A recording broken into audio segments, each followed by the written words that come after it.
It's been almost a year after the wildfire that changed Jasper forever. But how much has really changed? Today, I'm taking you on a journey from the road into town to the heart of the national park to see what remains, what's been lost, and what continues to inspire. The road to Jasper still feels like a gateway to another world, where the mountains rise like monuments, the air shifts to silence, and every curve in the highway draws you deeper into something peaceful and untouched. But the signs of last year's fire are hard to miss. Scorched hillsides, stretches of blackened trees, and the smell of regrowth in the air. Parts of Jasper were hit hard, but even here, in the areas touched by fire, life is returning. One of the best ways to understand Jasper after the wildfire is to see it from above.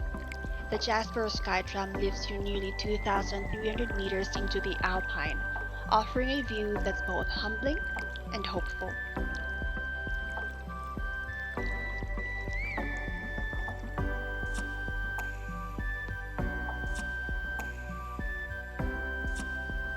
From up here, you see more than just the town and the trails.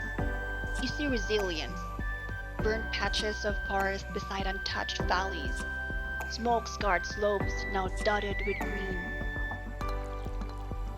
It's a reminder that nature doesn't just survive, it adapts, it rebuilds, and so does Jasper.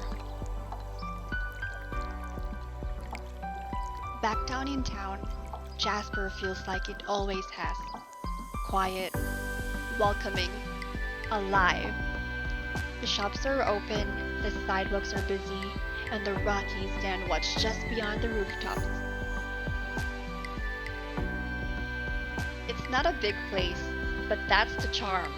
Even after a wildfire, it hasn't lost its spirit. If anything, it's stronger now, more grateful, more grounded. Just a 10-minute drive from downtown Jasper, Lake and Athabasca remains one of the park's most beloved and accessible spots. Known for its clear, glacial-fed waters and warmer temperatures in summer, it's a favorite for swimming, picnics, and easy walks. The 2.5-kilometer paved trail that loops around the lake offers great views. However, some sections along the path show scorched trees and recovering undergrowth. But much of the forest remains intact, and nature is already reclaiming what was lost. It's a peaceful place, not untouched, but still beautiful. A quiet example of how recovery begins, one season at a time. Just across the road from Lake and Athabasca is Lake Edith. Quieter, more secluded, and a favorite among locals who want to avoid the crowds. From the shoreline, you get beautiful views of the surrounding mountains rising over the treetops, a reminder that even in quiet places, the wild is always close.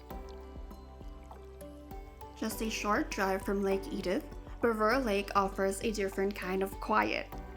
Calmer, more refined, and tucked right next to Jasper Park Lodge. Its name means beautiful green in French, and the water here lives up to it. Crystal clear with a deep emerald glow that changes with the light. This is where people come to paddle in silence, walk the shoreline trails, or simply sit and take it all in. It's a peaceful stop and a perfect pause before heading deeper into the park. As you travel deeper into the valley, the signs of the wildfire become impossible to ignore. Charred trees line the hillsides. Once dense forests are now thin, quiet, and skeletal.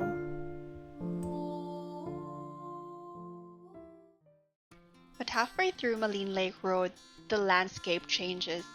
The burn scar ends, and suddenly you're back in lush, healthy forest. On the way to Maligne Lake, there's a short but fascinating stop, Medicine Lake. They call it the disappearing lake for a reason. Every fall, the water vanishes underground through a maze of hidden tunnels. But in summer, it's full and stunning, so don't miss the chance to see it at its best. And then the valley opens up and Maligne Lake comes into view. At 22 kilometers, it's the second largest natural lake in the Canadian Rockies. We came in mid-May, so some parts of the lake were still partially frozen, and the boat cruise to Spirit Island hasn't started yet.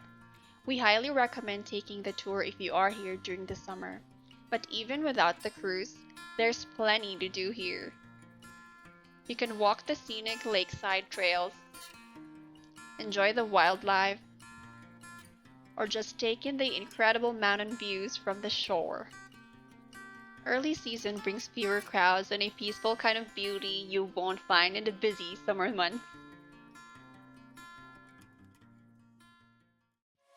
From still lakes to surging rivers, next up is Unported Falls, about 55 kilometers south of Jasper along the Iceboats Parkway. The waterfall is fed by the Athabasca Glacier. The name Unported means turbulent water in Stoney Nakoda, and you'll understand why the moment you hear it.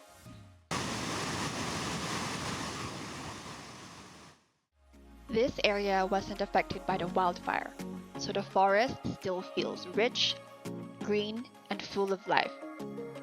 Just keep in mind that parking here can be limited, especially during peak hours. A short drive from Unported brings you to one of Jasper's most iconic landmarks, Athabasca Falls. Here, the Athabasca River surges through a narrow canyon, carving deep into the rock with relentless force. It might not be the tallest waterfall in the park, but it's easily one of the most powerful. Over thousands of years, the water has carved deep potholes and narrow channels into the limestone, creating one of the most dramatic gorges in the park.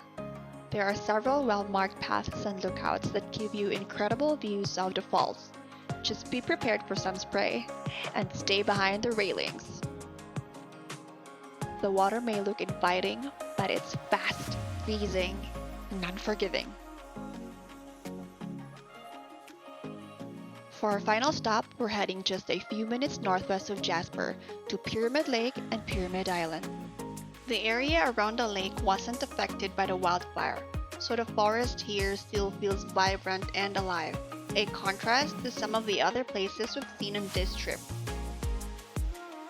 You can cross a charming wooden bridge to reach Pyramid Island, a tiny retreat with benches, trees, and panoramic views of the lake and surrounding mountains. It's a popular spot for weddings, photo shoots, or just a peaceful break at the end of the day. Unlike some of the wilder parts of the park, Pyramid Lake is calm, easy to access, and perfect for slowing down. A fitting way to end this journey through Jasper.